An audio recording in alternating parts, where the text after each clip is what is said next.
अव्यक्त साइलेंस द्वारा double light फरिश्ता स्थिति का अनुभव करो। आज का पुरुषार्थ, अभी तीव्र पुरुषार्थ का यही लक्ष्य रखो कि मैं डबल लाइट फरिश्ता हूँ। चलते फिरते फरिश्ता स्वरूप की अनुभूति को बढ़ाओ। डीप साइलेंस द्वारा अशरीरीपन का अभ्यास करो। सेकंड में कोई भी संकल्पों को समाप्त करने में स्वभाव संस्कार में डबल लाइट रहो। ओम शांति। ओम शांति। मैं बाप समान कर्मातीत आत्मा हूँ। 2/1/2024 के महावाक्य हैं। मीठे बच्चे, देही अभिमानी बनो तो विकल्प समाप्त हो जाएंगे। किसी भी बात से डर नहीं लगेगा। तुम फिक्र से फारिग हो जाएंगे। प्रश्न है, नई झाड़ की वृद्धि किस तरह से होती है और क्यों? उत्तर है, नई झाड़ की वृद्धि बहुत धीरे धीरे और जू मिसल होती है। जैसे ड्रामा जू मिसल चल रहा है, ऐसे ड्रामा अनुसार यह झाड़ भी धीरे धीरे वृद्धि को पाता है, क्योंकि इसमें माया का मुकाबला बहुत करना पड़ता। बच्चों को आत्माभिमानी बनने में मेहनत लगती है। देही अभिमानी बने तो बहुत खुशी रहे। सर्विस में भी वृद्धि हो, बाप और वर्षे की याद रहे तो बेड़ा पार हो जाएगा। ओम शांति। रूहानी बाप बैठ रूहानी बच्चों को समझाते हैं। रूहानी बाप भी अकाल मूरत है। रूहानी बाप कहा जाता है परमपिता परमात्मा को। तुम बच्चे भी अकाल मूरत हो। तुम सिख लोगों को भी अच्छी तरह से समझा सकते हो। यूँ तो कोई भी धर्म वालों को समझा सकते। यह भी बाप ने बताया कि यह झाड़ धीरे धीरे बढ़ता है। जैसे ड्रामा जू मिसल चलता है, वैसे झाड़ भी जू मिसल बढ़ता रहता। पूरा कल्प लगता है बढ़ने में। अभी तुम्हारा यह नया झाड़ है। तुम बच्चों की भी कल्प की आयु हो जाती है। 5000 वर्ष से तुम चक्र लगाते हो। जू मिसल यह चक्र चलता रहता है। पहले पहले तो आत्मा को समझना है। कितनी डिफ़िकल्ट बात है, बाप जानते हैं। ड्रामा अनुसार आहिस्ते आहिस्ते झाड़ बढ़ता है, क्योंकि माया का मुकाबला होता है। इस समय उसका राज्य है, फिर तो रावण ही नहीं रहता। तुम बच्चों को पहले देही अभिमानी बनना है। देही अभिमानी बच्चे सर्विस बहुत अच्छी करेंगे और बहुत ही खुशी में भी रहेंगे। बुद्धि में फालतू विकल्प नहीं आएंगे। गोया तुम माया पर जीत पाते हो तो फिर तुमको कोई भी हिला न सके।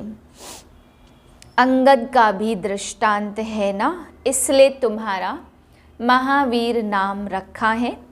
अभी तो एक भी महावीर नहीं, महावीर पिछाड़ी में बनेंगे, सो भी नंबरवार।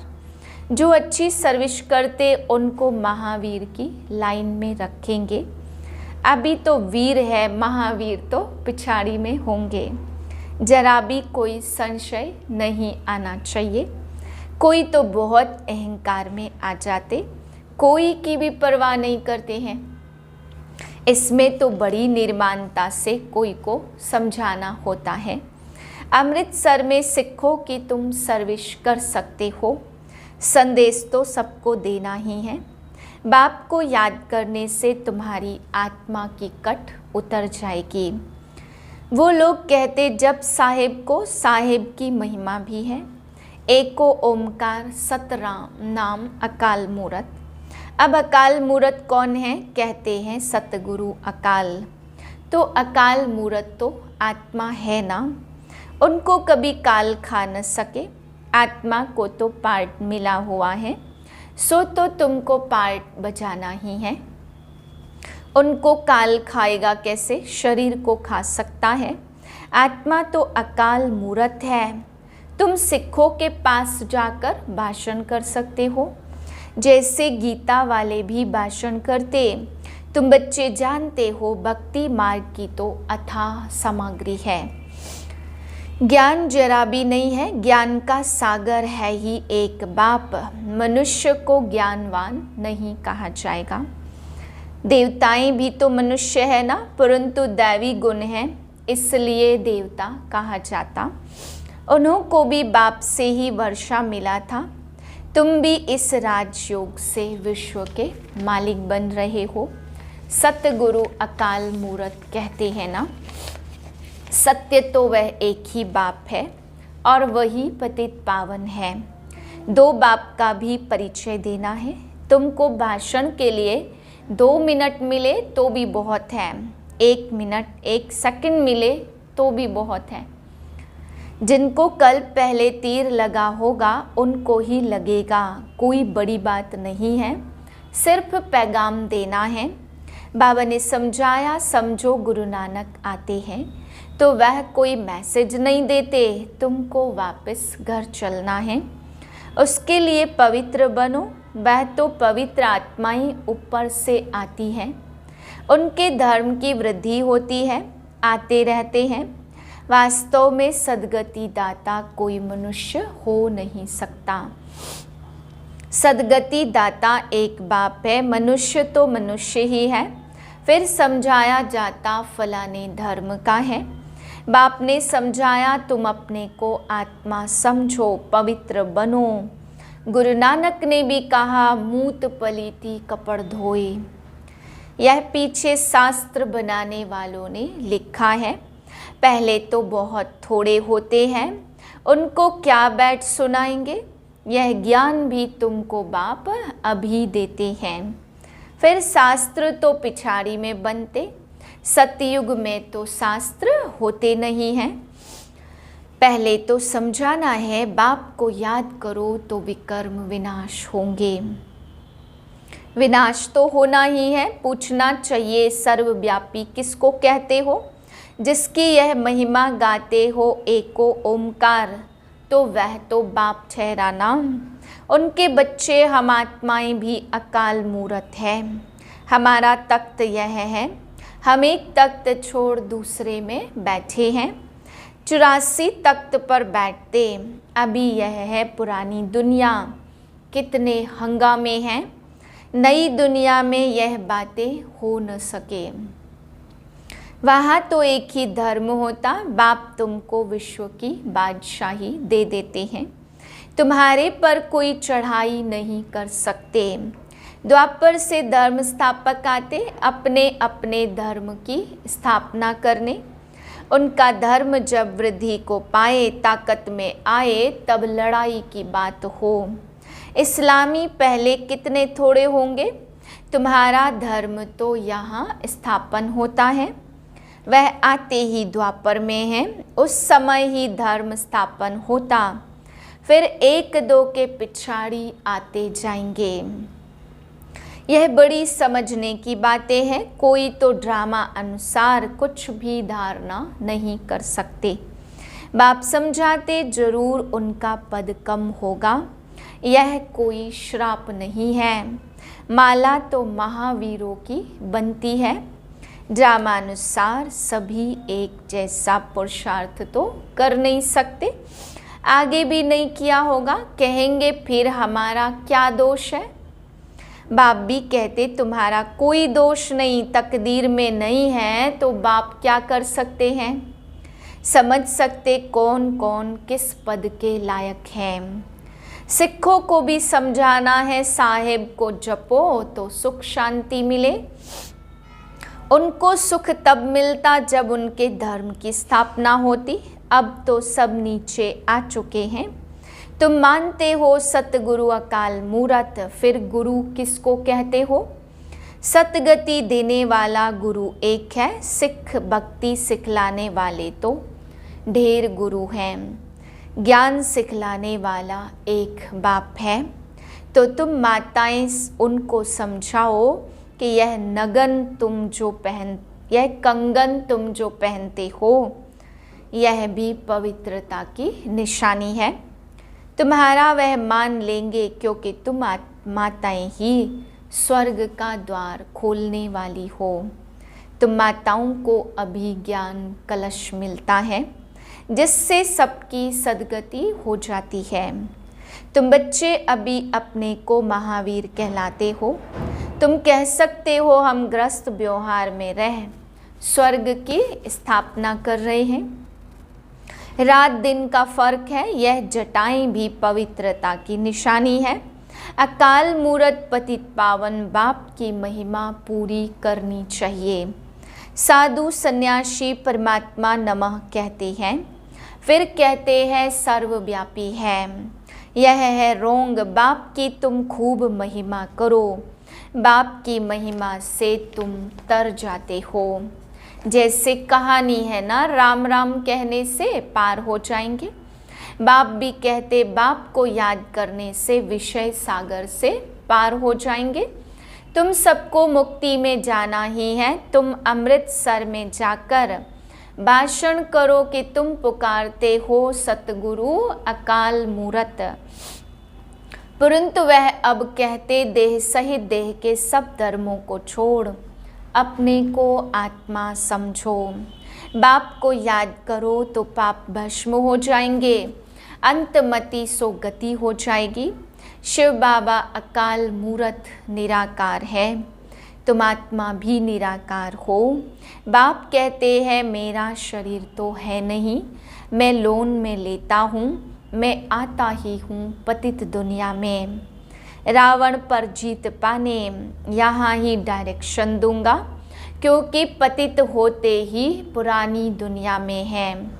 नई दुनिया में एक ही देवी देवता धर्म था उस समय, और सब शांति धाम में रहते थे। फिर नंबरवार सतो रजो तमो में आते हैं।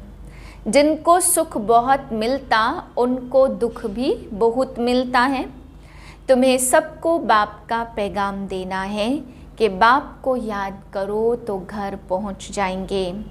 सद्गति सबकी तब होती जब झाड़ पूरा होता है, सब आ जाते हैं। ऐसे तुम भी किसी को बहुत प्यार और धीरज से समझाओ। तुमको चित्र उठाने की भी दरकार नहीं है, वास्तव में चित्र है नयों के लिए। तुम कोई भी धर्म वालों को समझा सकते हो, परंतु बच्चों में इतना योग नहीं जो तीर लगे। कहते हैं बाबा हम हार खा लेते, माया एकदम काला मुंह करा देती है। उनको यह पता नहीं पड़ता कि हम देवता थे, इस समय असुर बन पड़े हैं। अब बाबा कहते, अपने को आत्मा समझ बाप को याद करो। बाप का पैगाम सबको देते रहो।